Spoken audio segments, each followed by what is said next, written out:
Bom dia, pessoal. Estou aqui mais uma vez, no canal Ideias em Cursos. Eu sou o professor Zé Maria e criei mais uma aula sobre ciências, sobre temas relevantes na ciência, para alunos do Ensino Fundamental 2 e também do Ensino Médio, ou para qualquer um ou outro grupo de pessoas, que precise ter um pouco mais de conhecimento ou entender um pouco mais como os processos naturais funcionam.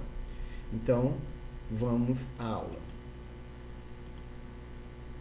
Ciências, compreendendo os conceitos básicos das ciências. Cobertura morta. A utilização da cobertura morta tem o objetivo de proteger o solo ao redor da planta das altas temperaturas, além de evitar perdas excessivas de umidade do solo. Então, isso é uma fala da pesquisadora Maria Aparecida do Carmo Moco, da Embrapa Semiárido. Então, o que é que ela quer dizer com isso? Quando você faz uma camada de cobertura morta que usa restos orgânicos, pode ser folhas ou pode ser qualquer outro material, eu normalmente uso folhas, você impede que os raios do sol atinjam o solo, aquecendo, e com isso fazendo com que a água que você irrigou, que você aguou, como queira falar, evapore mais rapidamente, deixando o solo seco de novo. Então, quando você coloca essa cobertura morta, a incidência dos raios do sol vai aquecer apenas a cobertura e vai aquecer muito pouco a parte de baixo, que é o solo. E aí, com uma temperatura muito, muito menor, a água não vai evaporar, ficando aí durante o dia todo para que a planta possa utilizar. Tá? Então, isso basicamente é o que faz a cobertura morta.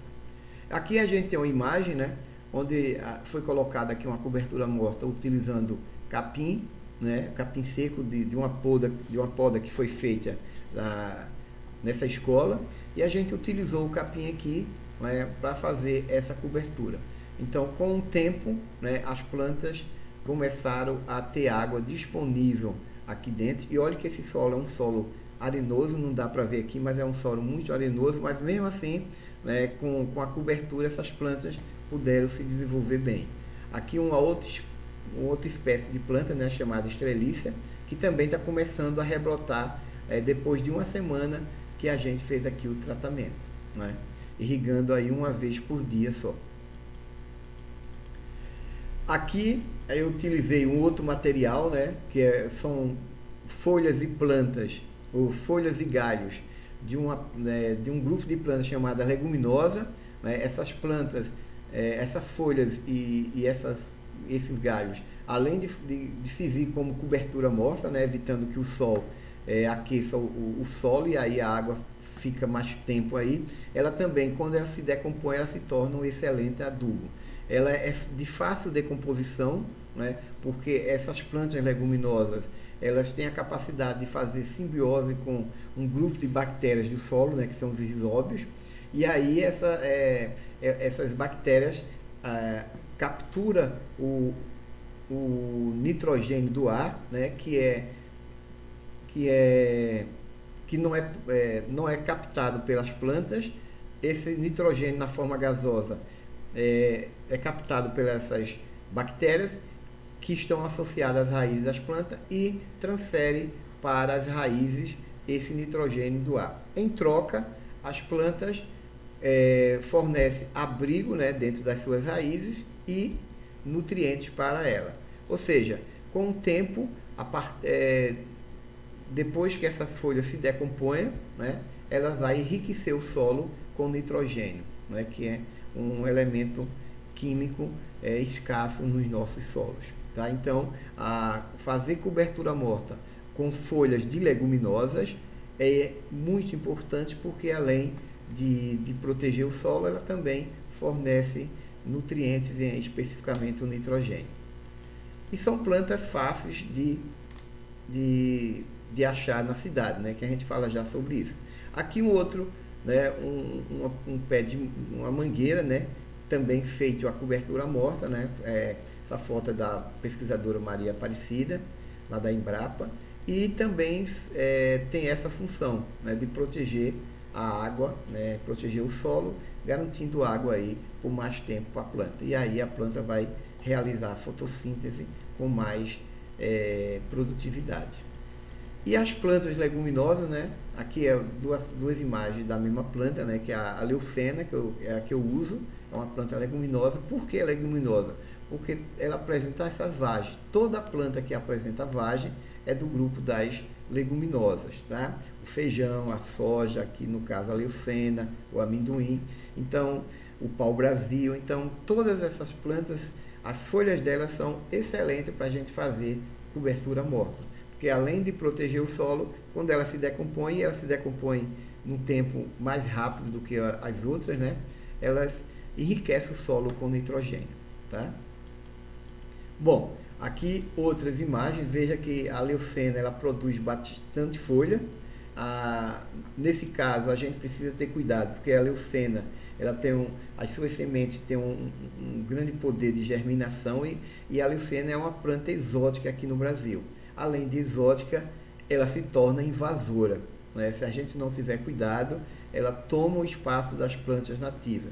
Então, ao fazer a cobertura morta, evite o máximo possível, tá, de levar sementes da leucena juntos, tá? Use só folhas e galhos, ok? E ela tem quando você tira as folhas dela, né, ela tem um poder de regeneração muito rápido. Então, é uma planta que produz muita biomassa e que dá para a gente utilizar muito bem na cobertura morta, tá? Bom, e em resumo, o que é que faz realmente a cobertura morta? Evita o aquecimento do solo pelos raios infravermelhos do sol, mantendo a umidade por mais tempo no solo. Esses raios são os raios que promovem o aquecimento, né? Quando a gente fica no sol que a pele aquece, é exatamente devido a esses raios. Evita a erosão do solo provocada pela água da chuva ou da irrigação. Você já deve ter notado, né, que quando uma planta pode estar até num vaso ou no próprio solo e ela não está protegida com a cobertura morta, esse solo começa a ficar duro ali em cima, né, aquela camada dura, exatamente pelo ressecamento provocado pelo sol, né, pelos raios do sol e também pelo impacto das gotas de chuvas que vai pulverizando o solo cada vez mais e depois é arrastado pelas águas, né, num processo de erosão. Conserva os recursos naturais, evitando a degradação e tornando a agricultura mais sustentável, né? Ou seja, ele produz um solo orgânico, ele produz um solo mais rico em matéria orgânica e, consequentemente, a partir da sua decomposição, né, ou no popular, no seu apodrecimento, né, a gente nutre esses solos com os elementos químicos necessários para que a planta se desenvolva, né? Lembrando que lá na cadeia alimentar, né, tem os decompositores, né, que são as bactérias e os fungos, que faz essa reciclagem, né, da matéria orgânica no solo, essa degradação, essa decomposição. Então, reciclagem, decomposição, apodrecimento são sinônimos de um mesmo termo, tá?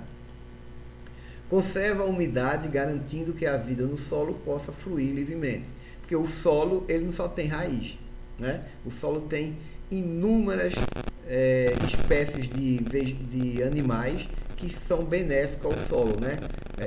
A mais conhecida deles são as minhocas, né? Mas você vai ter aí uma infinidade de outros seres vivos, né? Tanto animais como fungos, bactérias, etc.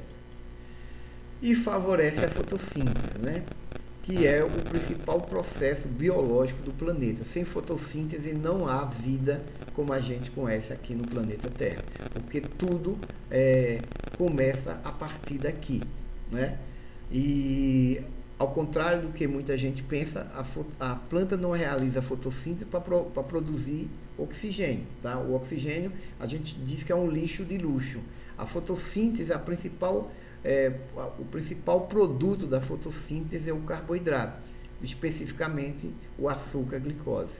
Então, glicose e oxigênio são os produtos da fotossíntese, sendo a atriz principal a glicose e o ator coadjuvante o oxigênio, tá? E aqui tem um resumo do que é a fotossíntese, né? A gente já discutiu isso em aulas passadas, mas vamos relembrar, né? Então a fotossíntese ela funciona em duas etapas, né?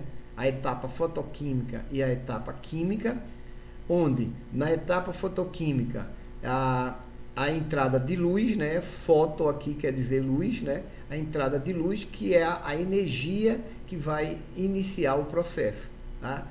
Entra a água, essa molécula de água é quebrada, né? E libera o oxigênio para o ambiente, ficando na planta, né? Em seus cloroplastos, a energia, né, dos elétrons liberado pela água, pela molécula de água. E, além disso, vai ser produzido, né, além de produzir o oxigênio que vem da molécula da água, a etapa fotoquímica ela vai produzir energia, né, em forma de duas moléculas, ATP e NADPH2. Essas moléculas são moléculas energéticas que vão ser utilizadas na segunda etapa, que é a etapa química, né? Onde na etapa química a planta vai usar o gás carbônico, né, o CO2, e produzir a glicose, que é o principal produto desse processo. Então, em resumo, energeticamente falando, você tem a energia luminosa do Sol, que é transformada em energia elétrica através dos elétrons, né, da molécula da água, e depois transformada em energia química, né, que é armazenada nessa molécula química, o ATP, né, adenosina trifosfato, e nessa outra molécula energética para que as duas sejam utilizadas aqui nesse processo que não tem luz, né, que não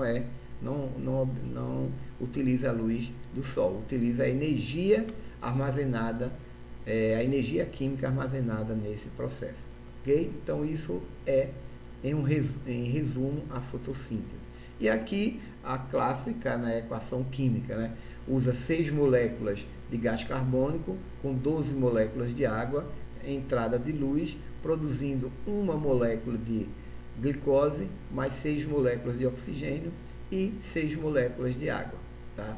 Então essa é a equação química da fotossíntese.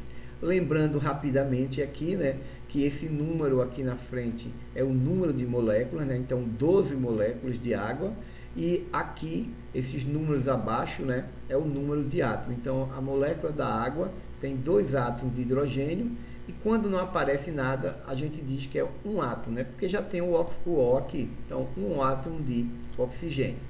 A mesma coisa aqui na frente, não tem número, então é uma molécula só. Aqui tem 6 moléculas, aqui 6 moléculas, ok? Bom, era isso que a gente queria passar para vocês, né? A gente utilizou aí essas referências bibliográficas, né? As leguminosas na adubação verde, da professora Ana Primavera, né? Engenheira agrônoma Ana Primavera, e usou também um livro aí de biologia do Campbell, né?